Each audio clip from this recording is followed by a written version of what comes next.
I still remember the sting of it. The fluorescent lights buzzed overhead in the conference room as Derek, our new boss, pointed at me from across the polished table. "Emma is a tool of the past," he announced to the entire design team. "Her methods are outdated. We need fresh blood to move Haven Ridge forward." 14 years of my life. 14 years of loyal work at this architecture firm, staying late, skipping vacations, pouring my heart into every blueprint. And in 10 seconds, Derek Sloan had reduced me to nothing. My cheeks burned as 20 pairs of eyes turned to me. Some looked away quickly, embarrassed for me. Others stared, waiting for my reaction. My hands trembled under the table, but I kept my face neutral. "Does anyone have questions about the new direction?" Derek continued, as if he hadn't just publicly shredded my dignity. The room stayed silent. I wanted to disappear, to melt into the floor. Part of me wanted to stand up and defend myself. Another part wanted to cry. Instead, I sat frozen, my mind racing with shock and hurt. After the meeting, people filed out, avoiding eye contact with me. I stayed in my chair, unable to move. One thought kept repeating in my head: do I swallow this humiliation, or do I fight back? The next morning, Derek called me into his office. I hoped for an apology. Instead, he leaned back in his chair and dropped another bomb. "Emma, we're adjusting your salary to match industry standards. It's being reduced by 40%, effective next month." He slid a paper across his desk. "Sign this by Friday, or we'll have to reconsider your position entirely." The room spun around me. A 40% cut would mean I couldn't pay my mortgage, couldn't afford my mom's medication, couldn't maintain the life I'd built through years of hard work. "Why?" I managed to ask, my voice barely a whisper. Derek shrugged. "The board feels your contribution doesn't justify your current salary. It's nothing personal." "Nothing personal?" After calling me a tool in front of everyone? "I need time to think," I said, standing up on shaky legs. "Friday, Emma, not a day later." He was already looking at his computer screen, dismissing me. I walked out of his office, clutching the paper. People glanced up as I passed, quickly looking away when they saw my face. I made it to the bathroom before the first tear fell. That night, I couldn't sleep. My entire future had been upended in just 2 days. I was organizing my desk when Linda knocked on my office door. As office manager, she'd been at Haven Ridge even longer than me, 17 years of dedicated service. "Got a minute?" she asked, her eyes red-rimmed. I nodded, and she closed the door behind her. "Let me guess," I said. "Salary cut?" Linda's face crumpled. "Worse. They're cutting my hours too. I'll lose my health insurance." Her voice broke. "My husband's medication costs $1,200 a month without coverage." My shock transformed into anger. This wasn't just about me. Derek and his corporate bosses from Axis Capital were gutting the heart and soul of our firm. "Have they done this to anyone else?" I asked. Linda nodded. "Thomas in junior design, Megan from coordination. Anyone who's been here over 5 years is getting hit." I suddenly understood. They weren't cutting costs. They were pushing out loyal employees to replace us with cheaper, younger staff. "This isn't right," I whispered. Linda squeezed my hand. "What can we do? Jobs aren't easy to find at our age." "I don't know yet," I replied. "But I'm not taking this lying down. Let's talk later, okay?" She nodded, hope flickering in her tired eyes. That evening, I called Mr. Beckett, Haven Ridge's original founder. He'd sold the firm to Axis Capital 3 years ago when he retired, but we still exchanged Christmas cards. "Emma, wonderful to hear from you," his warm voice answered. When I explained what was happening, silence filled the line. Finally he spoke, his voice heavy with regret. "Emma, I'm so sorry. When I sold Haven Ridge, they promised to preserve our values and take care of our people." He sighed deeply. "They lied to my face." "Did you sign anything requiring them to keep those promises?" I asked. "No," he admitted. "I trusted their word. My biggest regret." We talked for an hour. He explained how Axis Capital operated, buying respected small firms, cutting costs to the bone, then selling the hollowed-out husks for profit. "What should I do?" I asked. "Take control of your future, Emma," he said firmly. "You're the most talented architect I ever hired. Your work speaks for itself. Don't let them destroy what you've built." After hanging up, I stared at my wall of awards and certificates. Mr. Beckett was right. I'd spent 14 years making Haven Ridge successful. Maybe it was time to bet on myself. I couldn't sleep that night. Instead, I pulled out my portfolio and spread the designs across my living room floor. 14 years of my life's work lay before me. The Riverfront Community Center that won 3 sustainability awards. The West Side Library that made the cover of Architectural Digest. The affordable housing complex that changed lives in our city's poorest neighborhood. Each design contained pieces of my soul. Each building stood as my legacy. And Derek called me a tool. Outdated. Dispensable. I picked up my favorite design. The butterfly-shaped children's hospital wing that brought natural light to kids fighting for their lives. Parents had written me letters about how those sunlit rooms gave their children hope. Could I really walk away from everything I'd built? But could I stay and watch Derek destroy it all? My phone buzzed with a text from Linda. Whatever you decide, I'm with you. That's when it hit me. My career wasn't tied to Haven Ridge. My talent, my clients, my reputation, those were mine. Haven Ridge didn't own my abilities or relationships. They didn't own me. For the first time since the meeting, I felt a spark of determination. Maybe, just maybe, I could start fresh. Build something that couldn't be taken away. But first, I needed to know my options.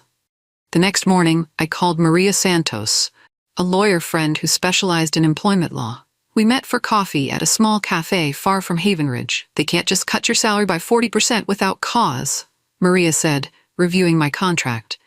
And based on what you've told me, this sounds like constructive dismissal, making conditions so unbearable that you quit. Do I have options? I asked. She nodded. Several, but first, tell me about your non-compete clause.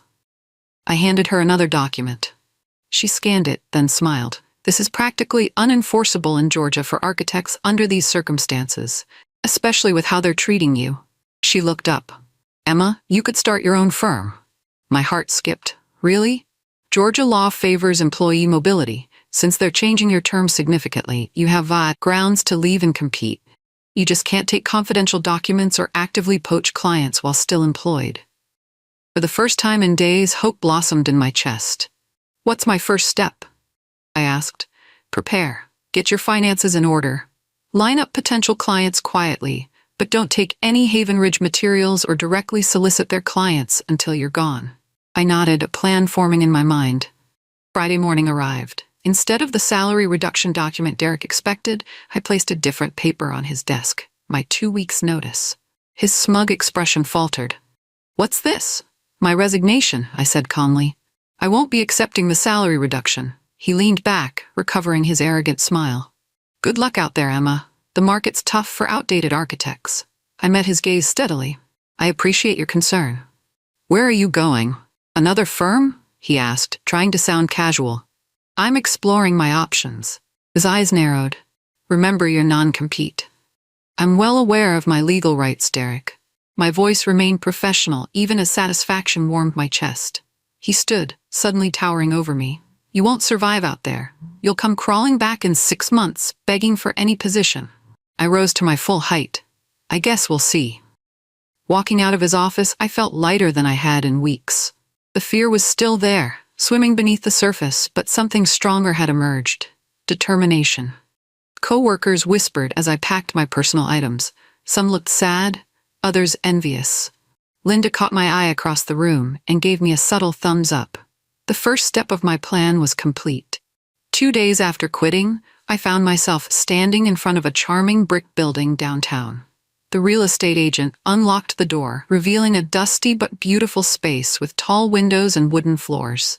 It needs work, she warned, but the rent is reasonable since it's been vacant for months.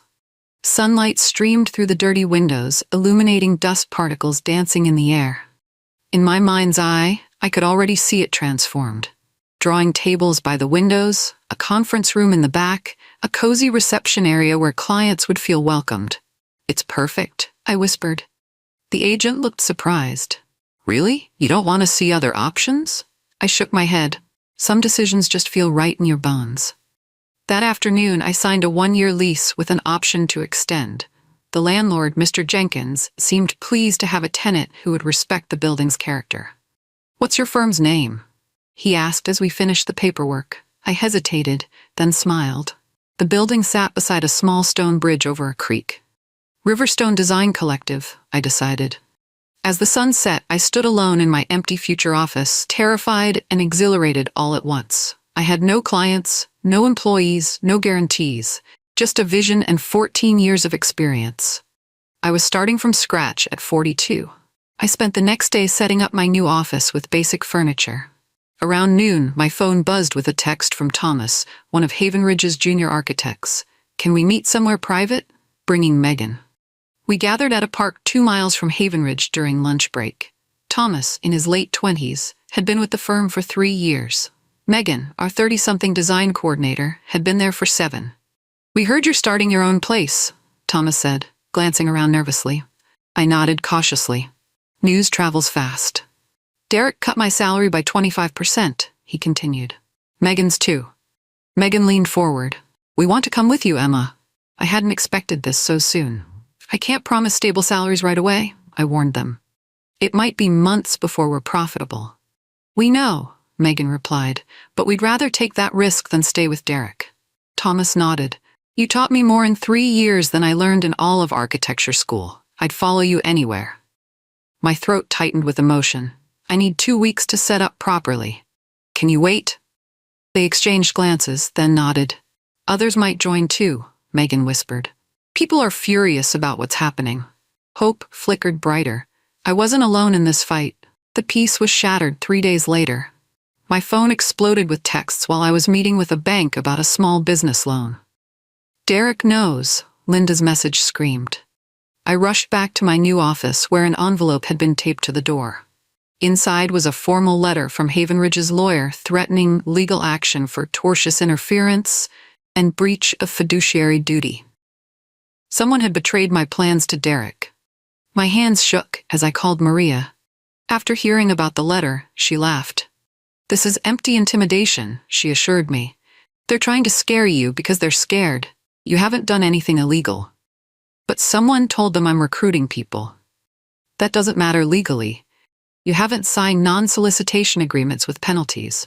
Besides, you didn't approach them. They approached you." I slumped in relief. "So what do I do with this letter?" "Frame it," she suggested. "It'll remind you why you left." After hanging up, I received another text, this time from Thomas. It was Kyle who told. He overheard us at lunch and went straight to Derek for brownie points. I wasn't surprised. Kyle had always been Derek's yes man. I taped the threat letter to my new office wall, not as a source of fear, but as motivation. The next morning, I met Mr. Baldwin for coffee. His real estate development company had been Haven Ridge's biggest client for a decade, and I'd designed 6 major projects for him personally. "I heard you left," he said, stirring sugar into his coffee. "Derek called me yesterday, assuring me nothing would change." My heart sank.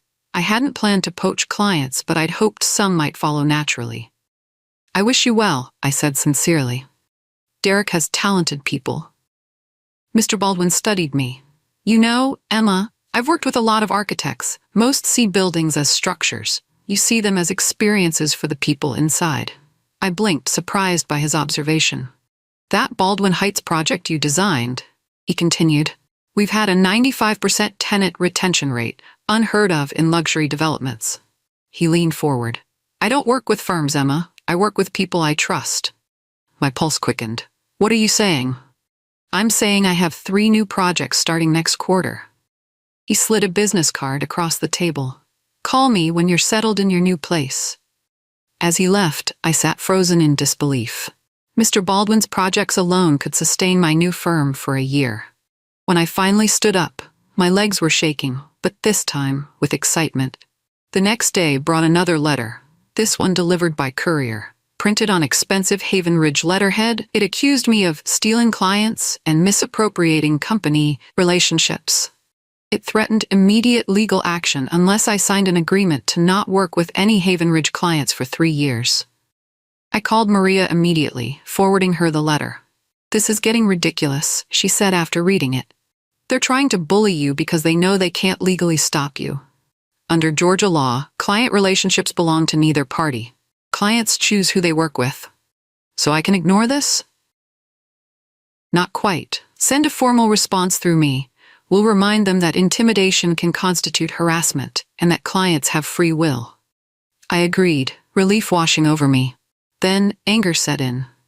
Derek wasn't just trying to protect business. He wanted to crush me completely.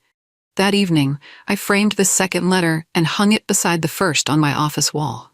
Each threat became fuel for my determination.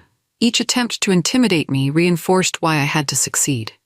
When Thomas and Megan visited later to discuss joining Riverstone officially, they noticed the framed letters. "That's bold," Thomas said, pointing to my wall of threats. "No," I corrected him. "That's motivation." 2 weeks after my departure, the cracks at Haven Ridge began to show. Linda, still working there, kept me updated. "It's chaos," she reported over lunch. "Derek assigned your projects to junior staff who aren't ready. Clients are complaining about missed deadlines and sloppy work." "That's unfortunate," I said, genuinely sad. "I'd built those client relationships carefully over years." Linda lowered her voice. "The Parkview Hotel renovation? Kyle messed up the structural plans so badly that the contractor called Derek directly to complain." I winced. "The Parkview was a historic building requiring specialized knowledge." "The thing is," Linda continued, "no one blames you for leaving. Derek keeps telling clients you were redundant, but they're asking specifically where you went." My phone buzzed with an email. Another former client reaching out. "Heard you started your own firm. Can we meet?" This marked the 5th such message this week. I hadn't solicited any of them.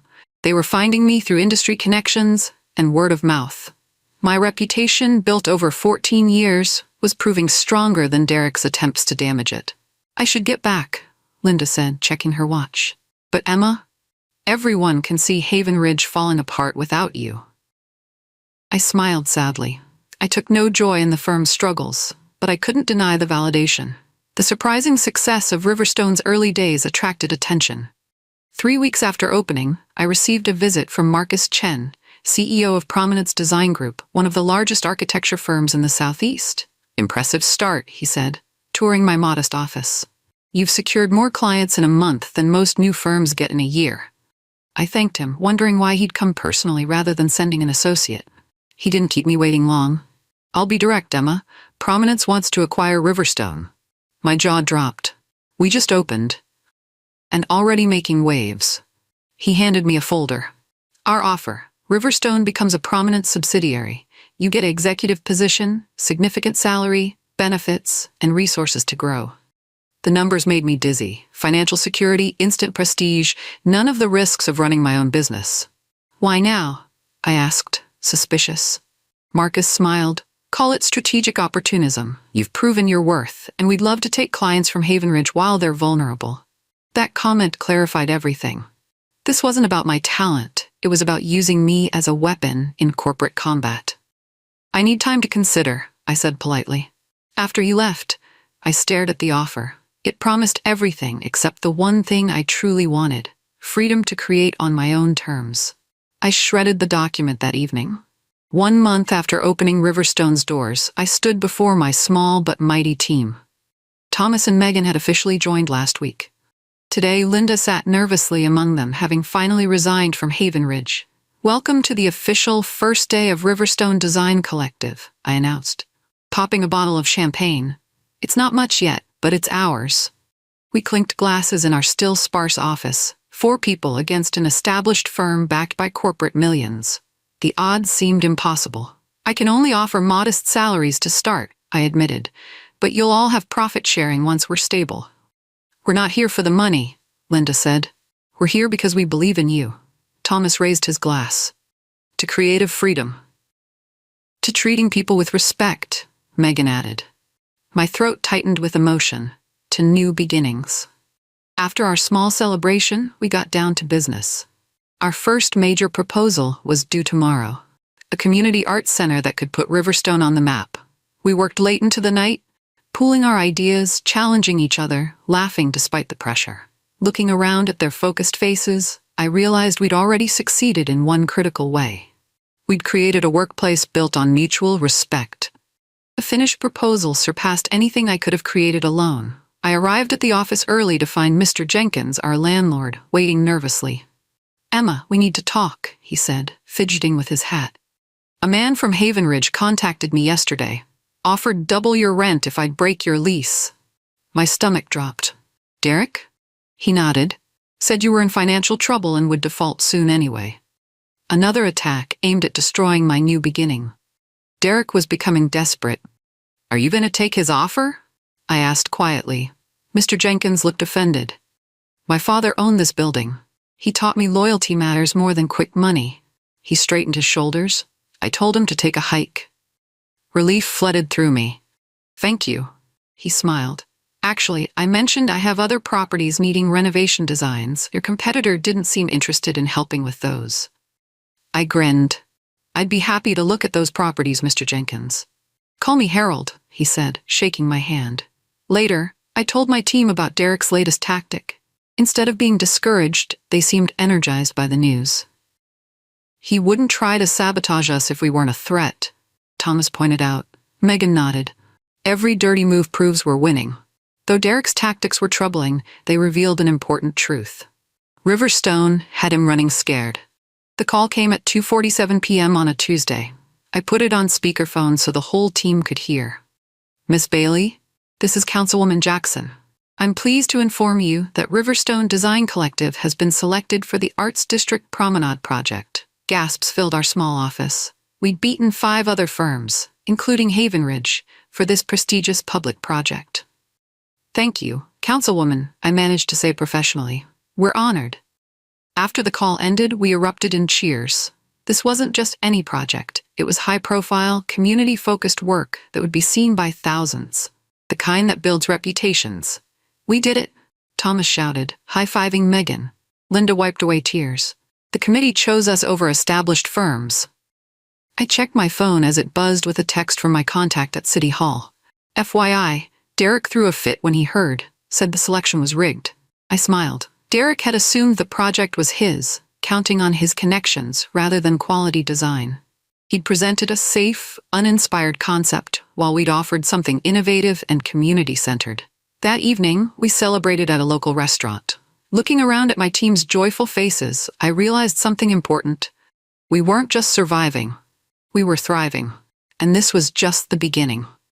I was helping a client when Thomas burst into my office, laptop in hand. Emma, you need to see this, he said, his face grim. He turned the screen toward me. Our Google business listing was flooded with 1-star reviews, all posted within the last 24 hours.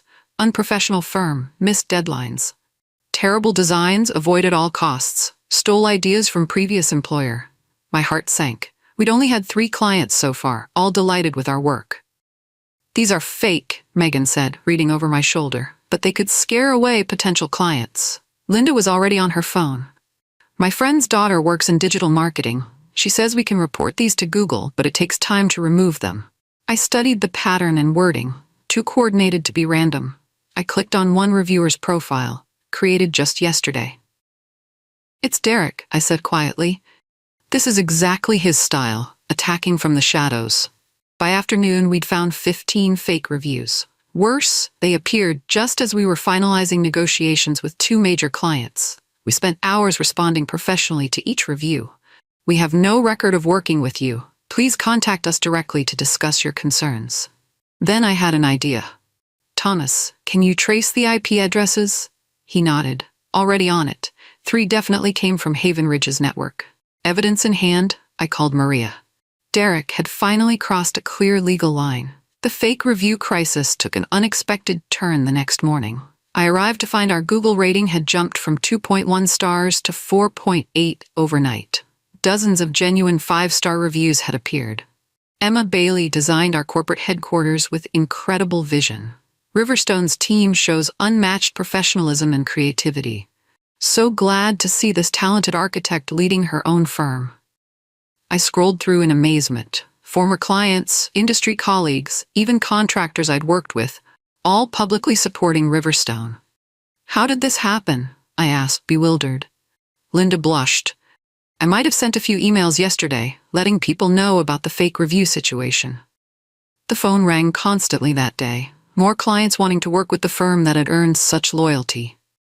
By afternoon, the fake reviews were buried under authentic praise. Even better, Maria called with news. Google is removing the fraudulent reviews, and I traced 3 directly to Haven Ridge's IP address. We now have solid evidence of business defamation. That evening, a former Haven Ridge client signed with us, specifically mentioning the review drama. Any firm that inspires such passionate support from past clients must be doing something right. Derek's smear campaign had backfired spectacularly, turning a potential disaster into our biggest marketing boost yet. Sometimes, I realized, your greatest asset is the genuine relationships you've built along the way. 8 weeks after I opened Riverstone's doors, Haven Ridge began to crumble. Linda's former assistant called in tears. Axis Capital was conducting emergency reviews after losing 7 major clients in 2 months. They're blaming Derek for the mass exodus, she reported. Executives from headquarters arrived yesterday without warning.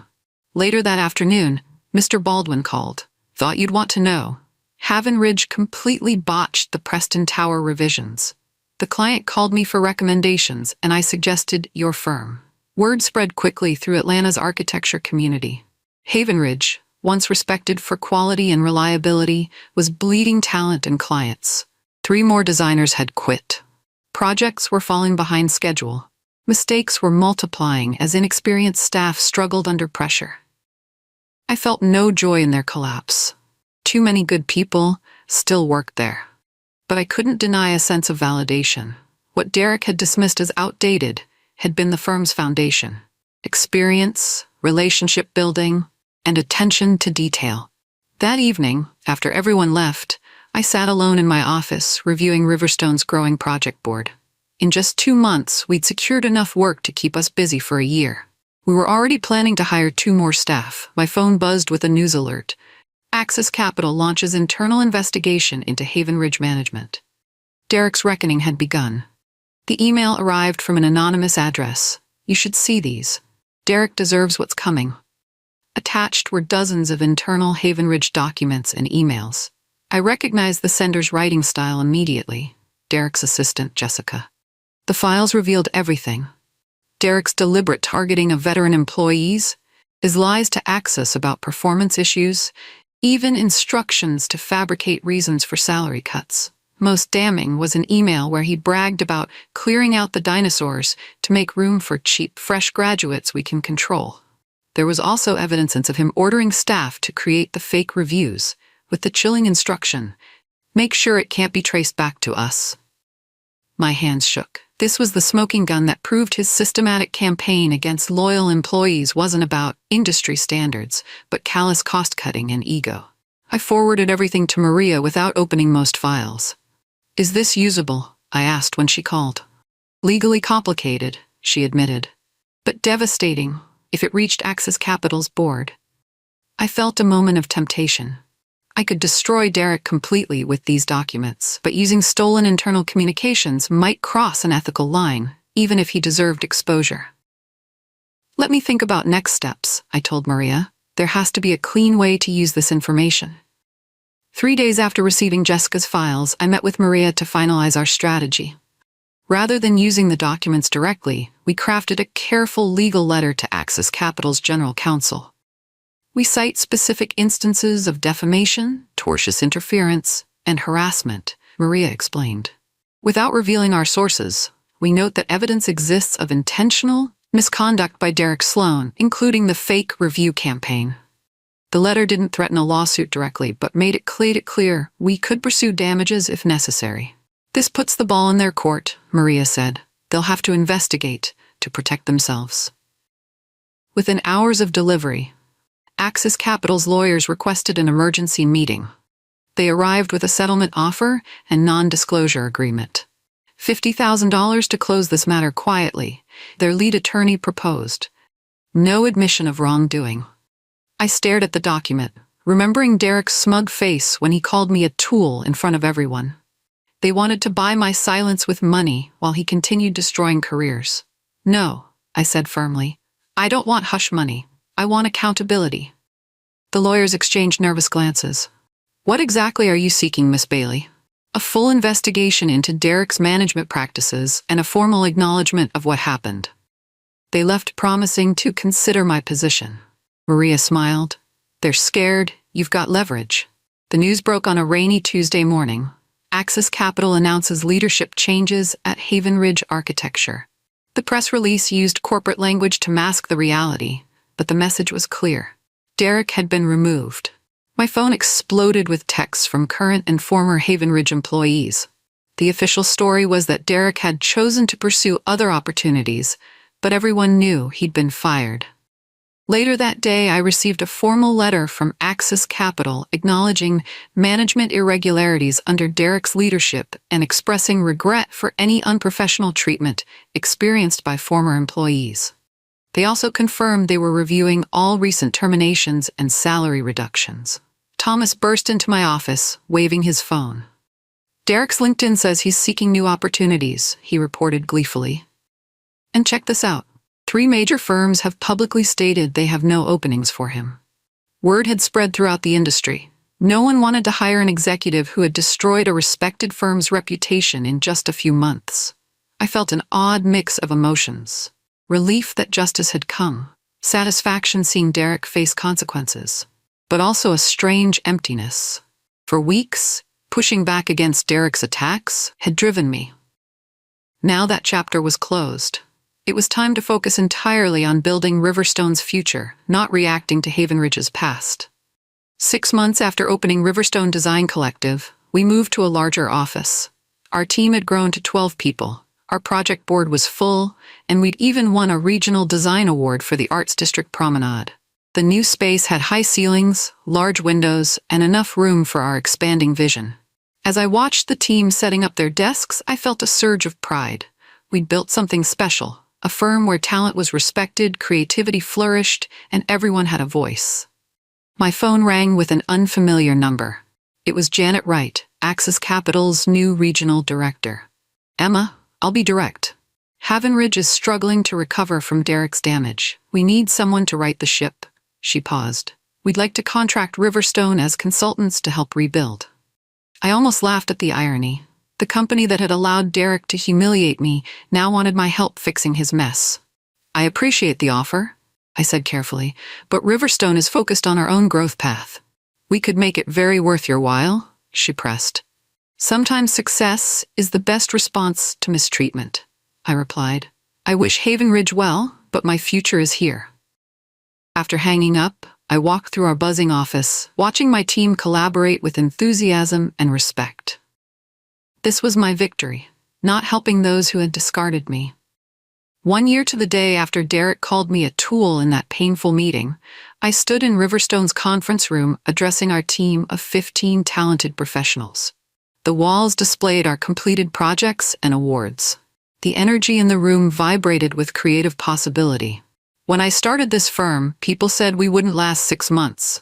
What I told them. Today, we're one of the fastest-growing architecture firms in the region." Applause filled the room. We had surpassed even my most optimistic projections. Our reputation for innovative, thoughtful design had spread beyond Atlanta. We were being asked to submit proposals for projects across the Southeast. Linda brought in a cake decorated with our logo. As everyone celebrated, I slipped away to my office for a quiet moment. On my desk sat a framed photo of our original 4-person team, taken on our first day. I thought about how being called a tool had initially felt like the worst moment of my career. Now I understood it had actually been the beginning of something better. That humiliation had forced me to value myself when others didn't. Sometimes being broken is how you discover your strength. I rejoined the celebration, smiling as Thomas outlined his vision for our next big project. Looking around at these people who had taken the leap with me, I felt content in a way I never had at Haven Ridge, even in my best days there. The firm Derek tried to destroy had become something stronger, more creative, and more successful than before. We weren't just surviving, we were redefining what an architecture firm could be. I raised my glass for a final toast. "They thought they broke me," I said, meeting each person's eyes. "They only made me stronger." We clinked glasses amid cheers and laughter. Sometimes, I realized, the tools that others try to discard turn out to be the most valuable of all.